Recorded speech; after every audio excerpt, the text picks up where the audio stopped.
जलूस से होते कातलाना हमला की चेयरमैन पाकिस्तान तहरीक इंसाफ इमरान खान भी जख्मी दिन होते नाल सारे MPs भी शहीद थे इन्ना लिल्लाहि व इन्ना इलैहि राजिऊन। अल्हम्दुलिल्लाह जेडी पाकिस्तान तहरीक इंसाफ की यूथ है या जेडी क़यादत है जेडे मकसद नाल वेंदी पई है मेरे ख्याल कोई ऐसी ताकत क्या नहीं जेडी उन्हें रोक सके ते ना ही वो मुकाबला कर सकते हैं और मुकाबला तो नहीं कर सकते लिहाजा वो बहुत दिलाना कोशिश करके मुख्तलिफ तरीके नाल तहरीक इंसाफ से प्रेशराइज करन दी ते इंतशाल फरावन दी लोगों ने खौफ हैरान करावन दी कोशिश करदे पन ते जेड़ा आज हमला कीता गया चेयरमैन पाकिस्तान तहरीक इंसाफ दे होते सारी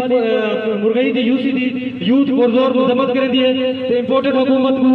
ते जेड़े उन्हें दे हवारी उन्हें को खुला चैलेंज दे भी तोड़ी ना जुर्रत ना तोड़ी औकात है ते ना तुसा तहरीक इंसाफ दे नाल मुकाबला करन दे लायक हो तुसा बिल्कुल ही लायक नहीं बहुत हमेशा काट दे पिछू आते वार करन दलेर करन सामने